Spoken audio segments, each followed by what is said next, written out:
Hi everyone, कैसे हैं आप सब लोग। आई होप आप सब लोग बहुत बढ़िया होंगे। आई होप आपको जो है लास्ट वाली वीडियो में कोई प्रॉब्लम नहीं आई होगी। ठीक है, हमने लास्ट टाइम आपका साइक्लिक ग्रुप कंप्लीट कर दिया था। और आज की वीडियो में हम एक इम्पॉर्टेंट टॉपिक कवर करने वाले हैं, जिसका नाम है नॉन आइसोमॉर्फिक ग्रुप या फिर अप टू आइसोमॉर्फिज्म। अब सवाल ये है कि नॉन आइसोमॉर्फिक ग्रुप या फिर अप टू आइसोमॉर्फिज्म का मतलब क्या है।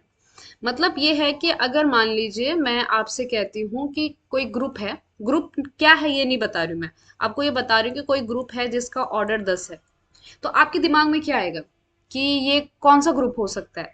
तो आपके दिमाग में एक ये आ सकता है सिंपल सा कि ये Z10 हो सकता है ना। क्योंकि Z10 का ऑर्डर कितना है, 10 है। और एक ही आपके दिमाग में ये आ सकता है कि हो सकता है ये D5 हो, क्योंकि D5 का भी ऑर्डर कितना है, 10 है।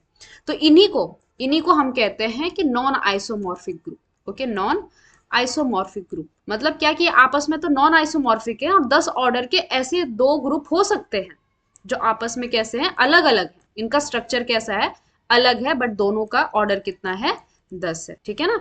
तो कहने का मतलब ये हुआ कि किसी पर्टिकुलर ऑर्डर के कितने अलग अलग टाइप के ग्रुप हो सकते हैं। ठीक है, जो आपस में नॉन आइसोमॉर्फिक। ठीक है, that is your non isomorphic group. Okay. और या फिर इसे हम कहते हैं कि अप टू आइसोमॉर्फिज्म। ठीक। अब एग्जाम में क्वेश्चन ऐसा ही आएगा। पूछते हैं कि मान लीजिए किसी ग्रुप का ऑर्डर n है, तो बताइए इसके number of non isomorphic group कितने होंगे। तो जैसे इस केस में आपके number of non isomorphic group कितने नो हो गए, नॉन आइसोमॉर्फिक ग्रुप हो गए आपके दो हो गए। ठीक है ना, ये हो गए दो। अब इसमें देखा जाए तो Z10 आपका कैसा है, दिस इज अबीलियन, और D5 कैसा है आपका, नॉन अबीलियन है। तो यहीं पे ये भी पूछ सकते हैं वो कि number of abelian non isomorphic group, abelian non isomorphic group कितना है, एक है। उसी तरह से number of non abelian isomorphic group भी पूछ सकते हैं, नॉन अबीलियन। अब बाकी ये as it is non isomorphic group कितना है, 1 है। ठीक है। तो एग्जाम में इस तरह से क्वेश्चन। ठीक है। अब इस चीज को समझने के लिए कि हाँ भाई ये कैसा होगा, हम कुछ फॉर्मूलेज या फिर कुछ कॉन्सेप्ट को समझते हैं। ठीक है, किस तरह से हम ये फाइंड आउट करें। ठीक है, तो एक आप ये कह सकते हो कि रोड मैप देखते हैं कि हाँ भाई कैसे हम पता लगाएंगे। ठीक है। सो मान लीजिए आपका जो ग्रुप है, ये आपका ग्रुप जी। ठीक है। अब इसके पॉसिबल ऑर्डर किस तरह के हो सकते हैं। ठीक है, एक तो ये हो सकता है कि ऑर्डर ऑफ जी जो है वो प्राइम नंबर आ जाए। और हमने जो है साइक्लिक ग्रुप के केस में देखा था कि अगर order of G is prime number then definitely it is cyclic. Okay. तो पहले वाले order of G is equal to P में कोई डाउट की बात नहीं है कि ये कोई दूसरा ग्रुप होगा, this is always always cyclic. ठीक है। यानी क्या कि इस केस में आपका जो जी होगा ना, वो जेड पी के आइसोमॉर्फिक ही होगा। अब आप कहोगे कि क्या कोई दूसरा नंबर नहीं हो सकता।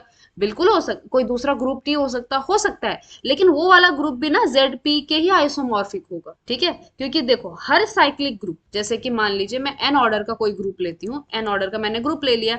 अब मान लीजिए ये साइक्लिक है। Okay, this is cyclic. तो इसका मतलब ये हुआ कि ये जो जी होगा ना वो आपका जेड एन के आइसोमॉर्फिक पक्का होगा। ठीक है, तो कोई भी ग्रुप जिसका ऑर्डर एन है तो वो जेड एन के आइसोमॉर्फिक 101% होगा। ठीक है, एक ये केस हो गया। तो इस केस में देखिए आपका number of non isomorphic group कितना आ रहा है। ठीक है, so number of non isomorphic group आ जाएगा आपका 1। ठीक है, इसको ध्यान में रखिए कि मैं ये क्या लिख रही हूँ। ये ब्रैकेट के अंदर में number of non isomorphic group एक ही हो गया। ठीक है। दूसरा केस ये हो सकता है कि आपका ऑर्डर ऑफ जी जो है वो पी स्क्वायर के बराबर आ जाए। ठीक है, अगर order of G P square है तो इस केस में दो चीजें हो सकती है।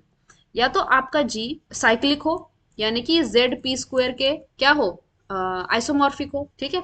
या तो दूसरा केस ये हो सकता है कि ये Z P cross Z P के आइसोमॉर्फिक हो। ठीक है। अब देखो खास बात ये है कि ये आपका साइक्लिक है, ये पहला वाला क्या है, साइक्लिक है। This is cyclic but this is non cyclic, but दोनों कैसे हैं, अबीलियन है। तो इस केस में आपका जो है जी की दो पॉसिबिलिटी है, यानी क्या कि यहाँ पे number of non isomorphic group कितने हो गए, दो हो गए। ठीक है, अब फिलहाल इस फॉर्मूले को देखिए कि मैं किस तरह से बना रही हूँ। ठीक है, तो जब आपका ऑर्डर ऑफ जी हो जाएगा पी स्क्वायर, तो उस केस में हमारे पास दो पॉसिबिलिटी हैं, एक तो या तो जेड पी स्क्वायर के आइसोमॉर्फिक, या तो Z P cross Z P के आइसोमॉर्फिक। नंबर थर्ड, तीसरा केस ये हो सकता है कि अगर आपका ऑर्डर ऑफ जी जो है वो पी क्यू के बराबर, ओके, पी इंटू क्यू, जहाँ पे पी और क्यू दोनों प्राइम नंबर है, ठीक है, लिख लीजिएगा इस बात को कि पी और क्यू दोनों प्राइम नंबर हैं, पी आपका जो है वो लेस देन क्यू है, और पी जो है वो क्यू माइनस वन को डिवाइड करता है। फॉर एन एग्जाम्पल, जैसे कि आपका 2 इंटू 3 हो गया, ठीक है, जैसे 6 हो गया, तो 6 को आप 2 इंटू 3 लिख सकते हो, और 2 जो है वो 3 - 1 को डिवाइड करता है, ऐसे वाले केस, ठीक है ना। तो ऐसे वाले केस में क्या हो जाएगा, आपका जो जी है it is isomorphic to, this is isomorphic to, इसमें दो केस आ सकते हैं, एक तो आपका जेड पी क्यू।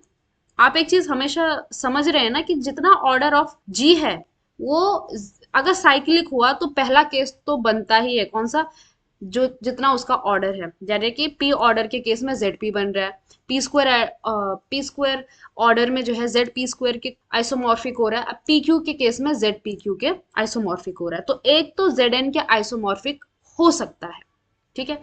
दूसरा जो है, दूसरे केस में कोई भी एक नॉन अबिलियन ग्रुप आ जाएगा, नॉन अबिलियन ग्रुप आ जाएगा, ठीक है। इन चीजों को आप थोड़ा सा अभी समझिए, एग्जाम्पल से हम ज्यादा इस चीज को समझेंगे, ठीक है। एक चौथा केस हो सकता है आपका कि अगर आपका ऑर्डर ऑफ जी जो है वो पी क्यू ही है, कोई दो प्राइम नंबर का मल्टीपल है ये, जहाँ पे पी जो है वो क्यू से छोटा है, बट इस केस में आपका पी जो है ना क्यू माइनस वन को डिवाइड नहीं करता है, तो इस केस में सिंपल आपका जो जी है वो साइक्लिक ही होगा, ठीक है, this is isomorphic to P Q.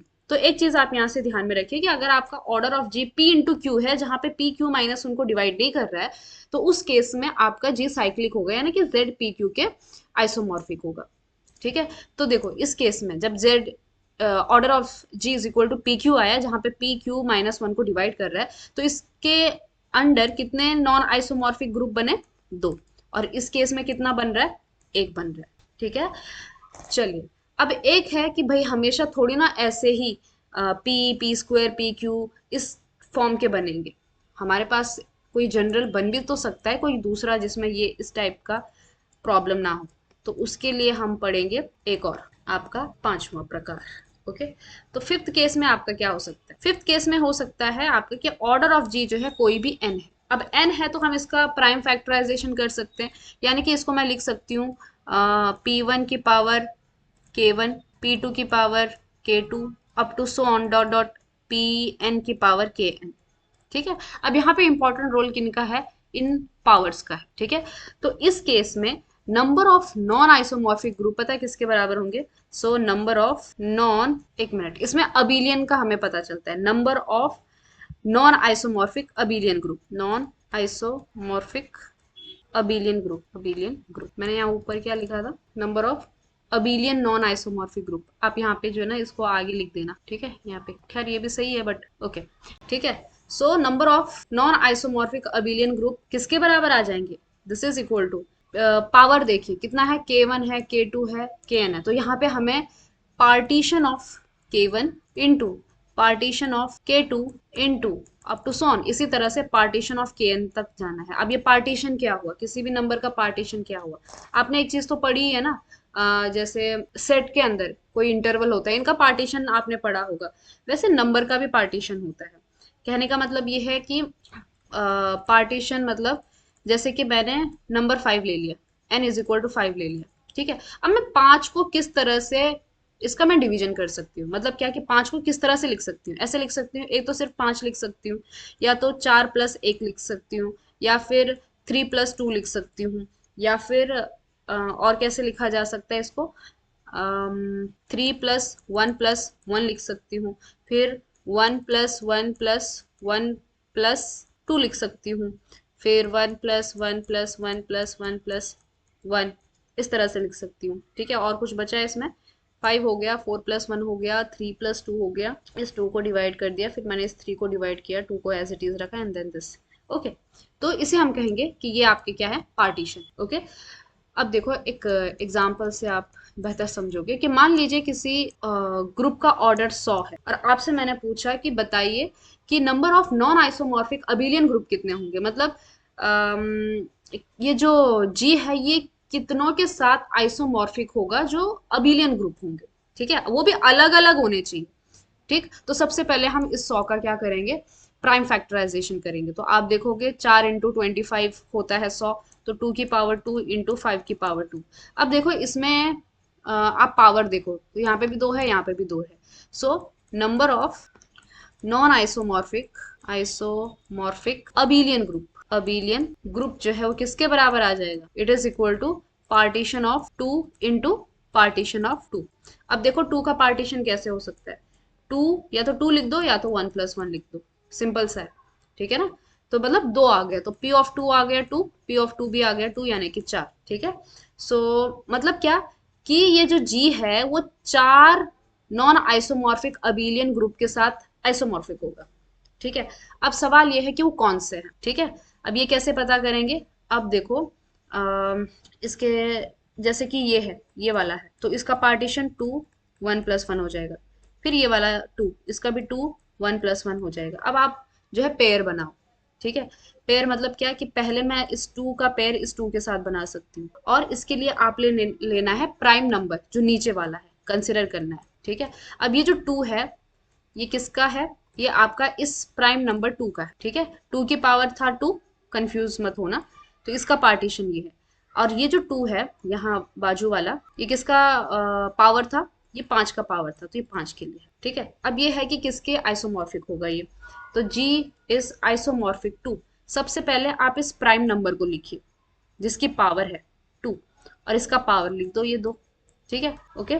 तो एक हो गया आपका Z2 स्क्वायर इंटू, दूसरा लो आप ये प्राइम नंबर फाइव, फाइव ले लिया और इसका पावर कितना ले लिया? टू, तो ये हो गया फाइव स्क्वायर। तो ये हो गया आपका Z2 square cross Z5 square. तो ये एक आइसोमॉर्फिक ग्रुप बन गया। उसके अलावा अब जो है मैं एक और कंसिडर कर सकती हूँ, इस टू का पेयर बनाते हैं इसके साथ, वन प्लस वन के साथ। तो यहाँ पे वही Z मैंने ले लिया टू प्राइम नंबर, और इसका पावर कितना ले लिया जो यहाँ पे लिखा हुआ है टू, क्रॉस। अब देखो फाइव ले लिया मैंने प्राइम नंबर, और इसकी पावर एक बार एक है दूसरी बार एक है, यानी कि Z5 इंटू Z5। समझ रहे हैं आप? ठीक है। उसी तरह से अब मैंने इस टू का तो पेयरिंग बना दिया, अब इसकी बारी है। तो पहले मैं काम करती हूँ वन प्लस वन का पेयर बनाती हूँ टू के साथ। अब ये वन किसका पावर है? इस प्राइम नंबर टू का है, तो Z2 का पावर वन, ठीक है, यानी कि Z2 इंटू Z2 का पावर वन, ओके। Z2 यहाँ पे पावर वन वन है, क्लियर है। क्रॉस यहाँ पे फाइव का कितना पावर है? टू है, यानी कि Z5 का स्क्वायर, ठीक हो गया ये। अब मैं इस वन प्लस वन का पेयर करूंगी सामने वाले के साथ। तो आप देख सकते हो वन प्लस वन यानी क्या कि इस प्राइम नंबर की मैं क्या पावर लूंगी? One one. सो Z2 एक बार ले लिया, दूसरी बार Z2 क्रॉस। उसी तरह से अब पांच को कंसिडर कीजिए, तो Z5 कितना पावर है यहाँ पे? वन है, तो Z5 ही रहेगा, और Z5। अब आप देखिए ये हो गए वो चार नॉन आइसोमॉर्फिक अबीलियन ग्रुप जिसके साथ ये जी आइसोमॉर्फिक है, ठीक है ना। सबका ऑर्डर आप चेक करेंगे तो वो 100 ही है। बात समझ में आ गई? अगर आप इस पहले वाले को जरा चेक करेंगे, ठीक है, ये पहला वाला क्या बन रहा है? पहला वाला बन रहा है आपका Z4 क्रॉस Z25, ठीक है। और 4 और 25 का जीसीडी कितना है? 4 और 25 का जीसीडी है 100। मतलब क्या कि this is nothing but Z100, ठीक है ना। तो जब आपका जी साइक्लिक होगा उस केस में Z100 के आइसोमॉर्फिक हो जाएगा, ठीक है। तो पहला जो है Zn जरूर होगा, जैसे कि इस केस में Z100। ठीक, आपको ये बात समझ में आ गई है? तो हम आगे बढ़ते हैं। अब आगे हम जो है कुछ कॉलम बनाएंगे और आप भी बनाइए। तो चलिए चार कॉलम बना दीजिए आप लोग। सबसे पहले आएगा आपका ऑर्डर ऑफ जी, फिर आएगा number of possible non isomorphic group, फिर आएगा number of up to isomorphism abelian group, या फिर number of possible non isomorphic abelian group, and fourth is number of up to non abelian isomorphic group. Okay, up to बोलो, non isomorphic बोलो, simple सी बात है, एक ही बात है, सॉरी। सो अगर मान लीजिए 15 ऑर्डर तक हम देखेंगे, ठीक है, ये चीज है। तो अगर ऑर्डर ऑफ जी जो है वन आता है तो क्या पॉसिबल होगा? उस केस में एक ही चीज की पॉसिबिलिटी है कि वो आइडेंटिटी ग्रुप होगा। तो उस केस में आपका जो जी होगा ना, it is isomorphic to Z1 only, ठीक है। अब Z1 कैसा ग्रुप है? Z1 जो है आपका अबिलियन ग्रुप है, राइट। तो क्या हो गया आपका जो है इस केस में number of up to isomorphism abelian group हो जाएगा एक, और number of up to non abelian isomorphic group हो जाएगा जीरो। मतलब इसमें एक भी नॉन अबिलियन आइसोमॉर्फिक ग्रुप नहीं होगा, ठीक है। और यहाँ पे आप बाजू में लिखते बैठिएगा कि number of possible non isomorphic group कितने हो गए? वन हो गए। क्लियर है। उसके बाद दूसरी, कि अगर आपका ऑर्डर ऑफ जी है वो 2 है, तो इस केस में क्या होगा? इस केस में भी एक ही पॉसिबिलिटी है कि आपका जो ग्रुप होगा ना वो Z2 के ही आइसोमॉर्फिक होगा, ठीक है ना। आप इसका जो है दो वो नहीं कर सकते। देखा जाए तो 2 का पावर कितना होता है? 1 होता है ना। 2 का पावर 1 होता है और 1 का जो है एक ही पार्टीशन बनता है, ओनली 1 पार्टीशन, ठीक है। तो वहां से आप देखोगे कि एक ही पॉसिबिलिटी है, वो क्या, कि Z2 के ही आइसोमॉर्फिक हो जाएगा। तो यहाँ पे भी एक ही number of non isomorphic group possible है। ये भी कैसा है? दिस इज अबीलियन, तो ये अबीलियन वाले कॉलम में चला जाएगा और यहाँ पे 0 हो जाएगा नॉन अबीलियन के केस में, ठीक है। ओके, अगर आपका ऑर्डर ऑफ ग्रुप जो है वो 3 हो जाता है, तो 3 कैसा नंबर है? 3 आपका एक प्राइम नंबर है, और prime number is always cyclic. Okay, तो इस केस में जो है ये Z3 के क्या हो गया? आइसोमॉर्फिक हो गया। और कोई दूसरा चारा इसके पास भी नहीं है, वैसे भी 3 का पावर 1 है, तो वो वाला आइडिया भी आप लगा सकते हो। तो दिस इज 1, और Z3 साइक्लिक है, अबीलियन है, तो ये अबीलियन के खाते में चला गया, और यहाँ पे अभी भी खाता खुला नहीं है, ठीक। फिर बात करते हैं ऑर्डर ऑफ जी अगर होता है 4, ठीक है। अब ये थोड़ा सा इंटरेस्टिंग देखिए, हमने ये चीज पढ़ी थी ऊपर, आपको याद है कि अगर order of G is P square, ठीक है। मैं यहीं पे आपको एक्सप्लेन करते जाऊंगी, आप प्लीज इसको नोट करिएगा, फिर मैं रफ कर दूंगी, ठीक है। ऑर्डर ऑफ जी जो है 4 है, यानी कि 2 का स्क्वायर है, ठीक है। अब 2 का स्क्वायर है, तो इसमें क्या बताया था कि अगर पी स्क्वायर है, ठीक है ना, अगर पी स्क्वायर है तो इसमें दो पॉसिबिलिटी होती है। एक होता है आपका जेड पी स्क्वायर, एक होता है आपका Z P cross Z P, right. यहाँ पे पी कितना है? 2 है, तो एक हो जाएगा आपका 2 का स्क्वायर, यानी कि Z4 ही हो जाएगा, और यहाँ पे भी 2 और यहाँ पे भी 2 आ जाएगा। यानी कि इस केस में दो पॉसिबिलिटी है। एक तो हो गया आपका Z4, तो उस केस में क्या हो जाएगा? ये साइक्लिक हो जाएगा। और एक होगा आपका Z2 क्रॉस Z2, तो ये क्या हो जाएगा? नॉन साइक्लिक हो जाएगा। लेकिन दोनों के केस में है तो ये क्या? अबीलियन ही है। तो इस केस में आपके दो नॉन आइसोमॉर्फिक ग्रुप आ गए, और दोनों के दोनों जो है वो अबीलियन ही है, ठीक है। तो इस केस में यहाँ पे आ गया 2, और यहाँ पे हो गया 0, नॉन अबीलियन नहीं है, ठीक। अगर आपका ऑर्डर ऑफ जी होता है 5, तो 5 कैसा नंबर है? प्राइम नंबर है, तो इसके पास एक ही पॉसिबिलिटी है, वो क्या? Z5, ये Z5 के ही आइसोमॉर्फिक होगा, ठीक है। ओके, तो यहाँ पे एक ही पॉसिबिलिटी हुई, और ये अबीलियन के खाते में चला जाएगा, नॉन अबीलियन का खाता अभी भी नहीं खुला है। ओके, ठीक है। फिर बात करते हैं 6 की। तो ऑर्डर ऑफ जी कितना हो गया? 6 हो गया, यानी कि 2 × 3। अब जो है ये केस थर्ड आ गया, कि 2 जो है वो 3 - 1 को डिवाइड करता है। तो इस केस में कितनी पॉसिबिलिटी आ रही थी? आपको पता होगा कि इस केस में आ गया आपका, एक तो हो जाता है आपका ZPQ, और एक कोई भी नॉन अबीलियन ग्रुप होता है, नॉन अबीलियन ग्रुप होता है, ठीक है। तो यानी क्या, कि 6 के केस में दो पॉसिबिलिटी आ गई। एक आ गई आपकी ZPQ, यानी कि एक तो आपका Z6 ही हो गया, तो साइक्लिक हो गया। दूसरा नॉन अबीलियन। अब आपको कोई ऐसा नॉन अबीलियन ग्रुप दिखाई दे रहा है, याद आ रहा है, जिसका ऑर्डर 6 हो, तो इट इज D3, ठीक है। क्या कोई और है? तो इट इज S3। और आप देखेंगे कि D3 और S3 एक ही ग्रुप है, मतलब क्या, कि दोनों आइसोमॉर्फिक हैं, वो दिखने में भले ही अलग अलग हैं, तो ये एक ही नॉन अबीलियन ग्रुप आ जाएगा, ठीक है। इसको और इसको अलग से जोड़ना मत, क्योंकि ये दोनों भी आपस में कैसे हैं? आइसोमॉर्फिक हैं। Okay, so you can say कि यहाँ पे तो टोटल नॉन आइसोमॉर्फिक ग्रुप 2 हो गए, बट इस केस में एक है अबीलियन और एक है नॉन अबीलियन। तो फाइनली जो है 6 के बाद आपका क्या हो रहा है? खाता खुल रहा है, ठीक है। तो आप यहाँ से ये चीज कह सकते हो कि 1 से लेकर 5 तक, ठीक है ना, 1 से लेकर 5 तक आप ये कह सकते हो कि आपका जो सारे ग्रुप होते हैं ना, वो आपके अबीलियन होते हैं, ठीक है। और 6 के बाद आपका खाता खुल जाता है। तो इस चीज को आप लिख सकते हो कि यहाँ से लेकर कहाँ तक? 5 तक, ये सारे हमेशा कैसे होते हैं? अबीलियन होते हैं, ठीक है। और यहाँ से कहाँ से? 1 से लेकर 3 तक, ये तो आपके कैसे हैं? साइक्लिक है, ठीक है। नेक्स्ट, अब बात करते हैं 6 के बाद कौन आ गया? 7 आ गया। 7 भी कैसा है? सिंपल है। 7 क्या है? प्राइम नंबर है, तो Z7 के आइसोमॉर्फिक होगा। तो एक ही नॉन आइसोमॉर्फिक ग्रुप हो गया, वो भी अबीलियन है, और यहाँ पे 0 आ गया। नेक्स्ट है आपका 8। अब 8 को कैसे लिख सकते हैं, 2 की पावर 3। ओके, अब 2 की पावर 3 है, यानी कि 3 के कितने पार्टीशन होंगे, एक 3 इस तरह से लिखा जा सकता है, दूसरा 2+1 और फिर 1+1। तो 3 मतलब क्या कि z 2 की पावर 3। ओके, 2+1 मतलब क्या, z 2 की पावर 2 इंटू z 2। ठीक है ना, जितना ही लिखा उतना हमने पावर लेना है। फिर यहाँ पे +1 एक और आता है, फिर दूसरा हो सकता है z2 क्रॉस z2 ठीक है। तो कितने पॉसिबिलिटी हो गए इसके, तीन। तीन कैसे होंगे आपके abelian isomorphic, abelian non isomorphic abelian group, sorry. तो इसके हो गए, एक तो हो गया आपका Z8 खुद हो गया, ये हो जाएगा आपका साइक्लिक।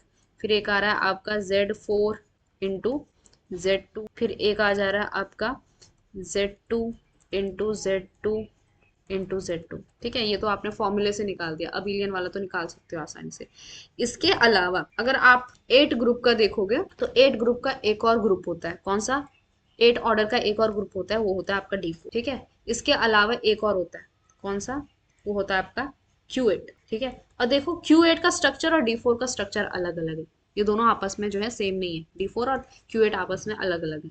ठीक है, तो ये कितने हो गए आपके, 1 2 3 4 5 ग्रुप हो गए। यानी क्या कि जो आपका 8 ऑर्डर का ग्रुप है वो 5 नॉन आइसोमॉर्फिक ग्रुप के आइसोमॉर्फिक हो सकता है, मतलब 5 पॉसिबल नॉन आइसोमॉर्फिक ग्रुप हो सकते हैं। ठीक है, 1 2 3 4 5। अब इसमें से देखो 1 2 3, जो कि 3 का क्या है, पार्टीशन है, तो 3 तो चले गए आपके किसमें, अबिलियन के खाते में, और 2 आपके कैसे आ गए, नॉन अबिलियन। ठीक है, नेक्स्ट बात करते हैं, अगर ग्रुप का ऑर्डर हो गया 9, 9 का मतलब आप समझते हैं 3 स्क्वायर, 3 का स्क्वायर। तो इसमें हमने क्या कहा था, दो पॉसिबिलिटी, एक आपका ZP² और एक आपका ZP इंटू ZP। तो एक आपका हो गया ZP² यानी कि 9, एक हो गया आपका Z3 इंटू Z3, और दोनों कैसे हैं, दोनों अबिलियन है। So number of non isomorphic group is 2, और इसमें से दोनों के दोनों अबिलियन है, नॉन अबिलियन में 0 आ गए। ठीक है, नेक्स्ट बात करते हैं 10 ऑर्डर का ग्रुप। 10 ऑर्डर का ग्रुप हमने ऊपर डिस्कस किया किया क्या, हाँ किया। तो 10 ऑर्डर के ग्रुप में हमने पहले ही कह दिया था कि ये दो ग्रुप के आइसोमॉर्फिक होता है, एक होता है आपका Z10 और एक होता है आपका कोई भी नॉन अबिलियन ग्रुप D5। ठीक है ना, तो हाँ इसका एक्सप्लेनेशन देती हूँ, वहां पे तो मैंने इन जनरल बात करी थी। ठीक है, ऑर्डर ऑफ जी जो है वो 2 इंटू 5 आ गया, 2 डिवाइड्स 5 - 1। तो इस केस में आपका क्या हो जाता है, इसमें दो पॉसिबिलिटी आती है, एक तो आता है आपका ZPQ और दूसरा आता है नॉन अबिलियन ग्रुप, कोई भी नॉन अबिलियन ग्रुप जो हमें पता हो उसके जैसा। ठीक है, तो इस केस में आपका एक D5 आ गया, एक Z10 आ गया। ये एक्सप्लेनेशन आपको क्लियर हो गया। ठीक है, आप इस चीज को लिखते बैठेंगे। ठीक, तो इसमें आगे दो नॉन आइसोमॉर्फिक ग्रुप, एक आपका अबिलियन आया, एक नॉन अबिलियन आया। 11 की बात करते हैं, तो 11 तो बड़ा ही आसान है, 11 में एक ही पॉसिबिलिटी है, क्या, वो है आपका Z11। क्यों, क्योंकि 11 कैसा है, प्राइम नंबर, तो वो अबिलियन के खाते में चला जाएगा, नॉन अबिलियन के खाते में 0 आ जाएगा। ओके, नेक्स्ट है 12। ठीक है, अब देखो ऑर्डर ऑफ जी है आपका 12, और 12 को कैसे लिख सकती हूँ मैं, 2 का स्क्वायर इंटू 3। ठीक है, यहाँ पे लास्ट वाला फॉर्मूला यूज होएगा जहाँ पे हमने पार्टीशन देखना है, तो 2 का पार्टीशन और यहाँ पे 1 का पार्टीशन। ठीक है, तो 2 का पार्टीशन कैसा हो सकता है, एक 2 हो सकता है, एक 1+1 हो सकता है, 1 का एक ही हो सकता है, मतलब क्या कि इसका एक तो 2 का 1 के साथ और एक का 1 1+1। तो आप समझ रहे हो ना कि इसमें दो ही केस आ रहे हैं, कौन सा, एक आ जाएगा आपका Z12, एक आ जाएगा आपका 1+1 यानी कि Z2 क्रॉस Z3। ठीक है, ओके एक मिनट, हाँ, एक ये केस आ जाएगा। अब इसमें देखो एक 12 ऑर्डर का कौन सा ग्रुप होता है, D6 होता है एक। ठीक है, ये नॉन अबिलियन के केस में आ जाएगा। और कौन सा होता है, एक होता है आपका A4। A4 क्या है आपका, A4 है आपका अल्टरनेटिंग ग्रुप, अल्टरनेटिंग ग्रुप है ये। ठीक है, अब ये क्या चीज है, पहले तो आपको पता होगा, नहीं पता होगा तो हम जब सब ग्रुप पढ़ेंगे तो उसमें A4 को कंप्लीट करेंगे। और इनके अलावा भी एक और ग्रुप होता है जिसको हम फिर कभी पढ़ेंगे, आप बस फिलहाल लिख दीजिए कि एक और नॉन अबिलियन ग्रुप होता है इन दोनों के अलावा। ठीक है, this is non abelian group. ठीक है, तो 12 के केस में देखो कितने हो गए, 1 2 3 4 5 हो गए। ठीक है, सो इसमें टोटल आ गए 5। अबिलियन कितने हैं, 2 हैं। ओके, सो अबिलियन हो गए 2 और नॉन अबिलियन हो गए आपके 3। ठीक है, तो 12 केस में ये हो गया। ठीक है, उसके बाद बात करते हैं आपका 13 का। 13 के केस में क्या होता है, 13 के केस में डायरेक्टली Z13 के ही आइसोमॉर्फिक, 1 1 0। 14 के केस को देखिए, 14 order of G is 14, 14 can be written as 2 into 7, 2 divides 7 minus 1, so only two possibilities, one is Z14, another is any non-abelian group of order 14, and non-abelian group of order 14 is what, D7। ठीक है, तो इस case में दो possibility आ गई, एक आ गया आपका Z14, एक आ गया आपका D7। तो कितना बन गया, दो ग्रुप बन गए, एक अबीलियन और एक नॉन अबीलियन। ठीक है, सो नेक्स्ट आ गया आपका 15। तो 15 को कैसे लिख सकते हैं, 3 5 ज़ा 15। चलो एट लास्ट हमने एक फॉर्मूला यूज नहीं किया था, उसके ऊपर क्वेश्चन आ गया, तो 15 आ गया। अब देखो ऑर्डर ऑफ जी जो है वो 15 है, 15 को आप लिख सकते हो 3 इंटू 5, बट 3 जो है वो 5 माइनस 1 को डिवाइड नहीं करता। तो इस केस में एक ही पॉसिबिलिटी है, एंड दैट इज कि डायरेक्टली जो है ना जेड पी क्यू यानी कि Z15 के ही आइसोमॉर्फिक हो जाएगा, Z15 के आइसोमॉर्फिक हो जाएगा। इसलिए ध्यान में रखिए, जब order of G prime number हो या तो पी क्यू हो जहां पे पी जो है वो क्यू माइनस 1 को डिवाइड ना करता हो, तो उस केस में डायरेक्टली साइक्लिक ग्रुप बना देगा वो। ठीक है, तो यहाँ पे भी 1 हो गया, यहाँ पे 0 हो गया। ठीक, तो इस तरह से आप इस चीज को समझेंगे। ठीक है, आई होप आपको ये चीज समझ में आ गई हो। अब एक दो क्वेश्चन सॉल्व करते हैं, सिंपल से ही है, और फिर हम जो है रवाना होते हैं आज के इस वीडियो से। ओके, चलो क्या क्या ले सकते हैं, मान लीजिए ऑर्डर ऑफ जी ले लिया मैंने 22, तो इस केस में क्या हो जाएगा, 2 इंटू 11 हो जाएगा, और 2 डिवाइड्स 11 माइनस 1। ओके, तो इस केस में क्या होता है, आपके दो पॉसिबिलिटी होगी, क्या कि आपका जो जी होगा ना वो it is isomorphic to, one is आपका जेड पी क्यू यानी कि Z22, और दूसरा हो जाएगा कोई भी non abelian group of order 22। Okay, non abelian group. ठीक है, आप बता सकते हैं कि 22 ऑर्डर का कोई नॉन अबिलियन ग्रुप, तो आपके दिमाग में आ रहा होगा D11। ठीक है ना, क्योंकि ऑर्डर ऑफ D11 इज 22। ठीक है, अगर मैं कहती हूँ order of G is equal to 33 ले लिया मैंने, तो 33 को किस तरह से लिखा जाएगा, 3 इंटू 11, लेकिन 3 जो है वो 11 माइनस 1 को डिवाइड नहीं करता, तो यहाँ पे आप सीधे सीधे कह देंगे कि आपका जो जी है वो Z33 के आइसोमॉर्फिक हो जाएगा, इस तरह से। ठीक है, एक इंटरेस्टिंग क्वेश्चन था, कहाँ गया वो, हाँ, एक आज का लास्ट क्वेश्चन देखते हैं, फिर इसके ऊपर और क्वेश्चन देखेंगे हम अगले वीडियो में, बस आपको ये जरा सा इंट्रोडक्शन दे रही हूँ मैं। ऑर्डर ऑफ जी है आपका, इट इज 122। ओके, ये भी कोई बहुत मुश्किल सवाल नहीं है। अब देखो 122 यानी क्या, इसका अब जरा हमको क्या करना पड़ेगा, प्राइम फैक्टराइजेशन करना पड़ेगा। तो 2 6 12, तो एकम 2 61। ओके, तो 61 जो है एक प्राइम नंबर है, तो ये आ गया 2 इंटू 61, और 2 जो है वो 61 माइनस 1 को डिवाइड करता है, यानी कि इस केस में दो पॉसिबिलिटी हो गई, एक आ गया आपका Z122 यानी कि इस केस में आपका ग्रुप हो जाएगा साइक्लिक, और दूसरा हो जाएगा आपका कोई भी एक नॉन अबिलियन ग्रुप। अब आप ही बता दीजिए कि 122 ऑर्डर का कौन सा नॉन अबिलियन ग्रुप होगा, सो इट इज D61। ठीक है ना, because order of D61 is equal to 61 का डबल यानी कि 122।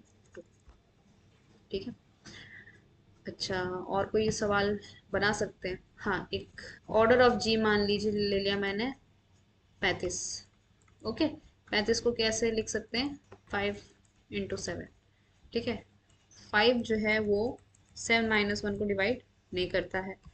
ठीक है, ये डायरेक्टली Z35 के आइसोमॉर्फिक हो जाएगा। ठीक है, तो इस तरह से आप क्वेश्चंस को सॉल्व कर सकते हो, एग्जाम में आराम से निकाल सकते हो। तो जहाँ पे कोई भी एन दिया रहेगा ना, जहाँ पे इस तरह से कुछ खास केस नहीं बन रहे होंगे, तो उस केस में आप जो है डायरेक्टली क्या कर सकते हो, पार्टीशन करके निकाल सकते हो अबिलियन वाला, लेकिन नॉन आइसोमॉर्फिक अबिलियन ग्रुप निकाल सकते हो। ठीक है, और कुछ इसमें बताने जैसा नहीं था। ओके, यहाँ पे जो है इस वाले स्टेज में कई स्टूडेंट को थोड़ा सा कंफ्यूजन होता है कि क्या हम यहाँ पे Z4 क्रॉस Z3 ले सकते हैं। ठीक है, लेकिन Z4 क्रॉस Z3 जो है वो Z12 के ही आइसोमॉर्फिक होता है, क्योंकि 4 और 3 का GCD जो है 1 होता है। क्योंकि कई बार ये मिस्टेक मैंने भी करी है कि 12 आया तो कैसे लिख सकते हैं इसको। हम तो डायरेक्टली इस फॉर्म में, नंबर के फॉर्म में लिखने बैठ जाते हैं कि अच्छा 12 मतलब 2 6 ज़ा 12, 4 3 ज़ा 12, इस तरह से हम बनाने बैठते हैं, लेकिन वो गलत तरीका है। वो तरीका गलत है, ऐसा आप गलती मत कीजिएगा। ठीक है, एग्जाम में कहीं आप ऐसा नहीं कर रहे हो कि Z12 को आपने एक लिख दिया, Z2 Z6, ये सही तरीका है। क्यों? क्योंकि आप इस Z2 और Z3 को मल्टीप्लाई कर सकते हो, so this is correct. But Z3 cross Z4 ये गलत है। ठीक है, बिकॉज Z2 Z2 को क्रॉस करके Z4 नहीं बनाया जा सकता। दोनों में जमीन आसमान का फर्क है। ठीक है, so don't do this. Okay, तो चलिए मिलते हैं अगले वीडियो में। आज के लिए बस इतना ही काफ़ी है। अगले वीडियो में हम इसके आगे प्रोसीड करेंगे। ठीक है, सो सी इन द नेक्स्ट वीडियो।